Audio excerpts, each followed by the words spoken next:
How's it, people? It's bright and early Saturday morning.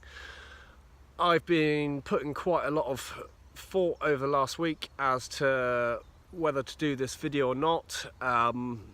Kept on kind of tying myself up in loops over it, so I just figured just do it and get it done. Okay, so when I was 4 years old, my parents ran a pub in Southampton called the Seaweed. The Seaweed was a particularly rough pub in a particularly rough area. In my bedroom there was a great big window above my bed, and one night the window went bang as three guys smashed through it, climbed through the window, climbed over my bed, through all the glass, and proceeded to commit an extremely violent armed robbery for about an hour and a half. The next day I was kind of seemingly unaffected. I was just like normal. I can remember back and didn't really feel anything about it. But what did happen is that as I grew up, I was generally quite scared a lot of the time. I used to cry all the time over the most insignificant kind of stuff. Adults would say to me, you know, why are you crying? I literally could not explain it. I'd just be overcome with emotion and just couldn't express what was going on, so I'd make stuff up and create illnesses, injuries, whatever I could, just to try and give some reasoning behind it. I just used to lose it. Like, it might be about an event that might happen in 2 years' time, and I just absolutely lose it over it. Looking back, I can see that I had severe anxiety. I suspect a lot of the time I was having panic attacks. My theory is that I probably had post-traumatic stress disorder.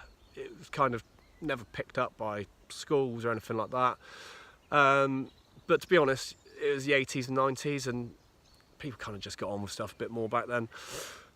I have no ill feeling towards this, because I believe all the positives and negatives, they kind of make us who we are today. So yeah, you know, that's cool.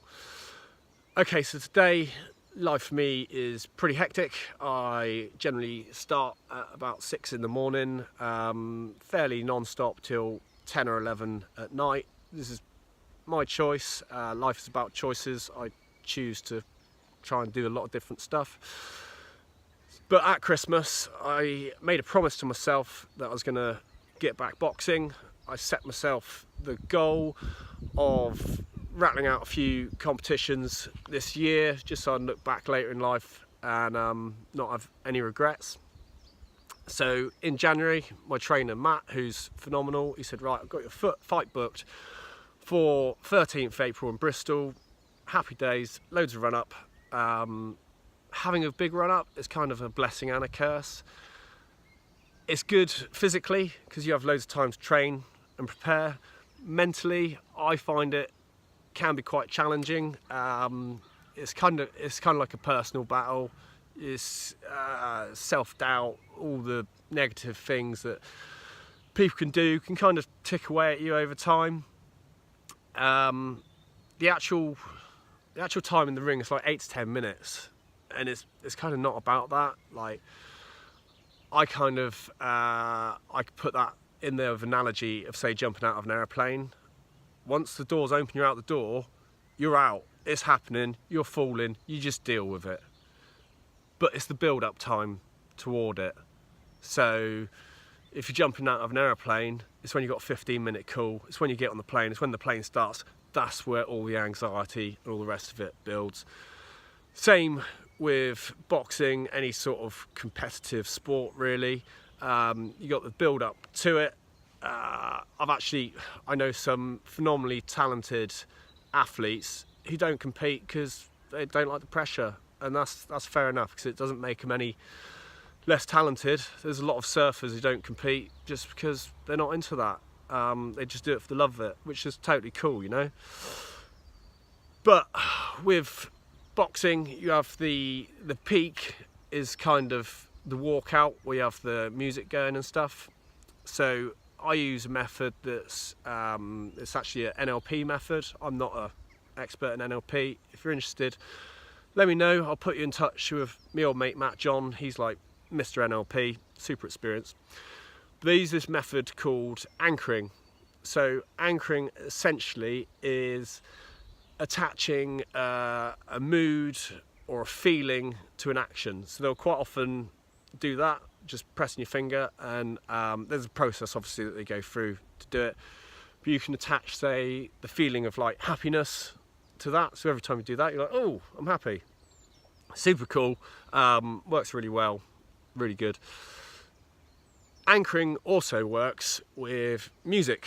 So if you ever hear a song come on the radio and it kind of, in your head, it takes you back to that time 5 years ago in the summer when you're like super happy and life's great, all the rest of it, and it kind of brings all that back.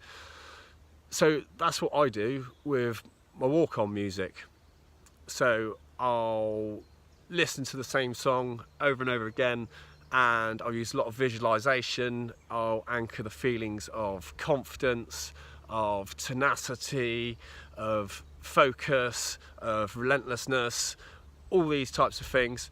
So when you hear that music, it'll get to a certain point, and lots of times I'll have started walking at that point. So the theory is, when you're there, the music gets to that certain point and you just start walking. You don't even think about it, it just happens. Kind of conditioning yourself, if you like. So 1 week ago, my trainer said to me, there's a fight coming up on Saturday the 23rd of March, not May, which is obviously today. It's against a tough lad. He's quite a bit taller than you, strong guy, tough club, not going to be easy. You know, don't have any false pretenses. Do you want to do it? Straight away I just said, yeah, let's just do it, let's just go for it. So back in December, I had a whole heap of stuff going on, and I kind of realised I needed to deal with this situation that happened when I was 4 years old. So I worked with friends Emma, Kath, Matt, various different people, and basically what I did, there's a lot of NLP and stuff like that. I went back to that time when I was 4 years old, except what I did was I went back as me in the present day. So instead of being a 4-year-old that froze and laid in bed, I was me today. So instead of freezing, I got up and I dealt with the situation and I dealt with the people involved. Then on Monday, I thought, what would happen if I anchored that state to my walking music for tonight?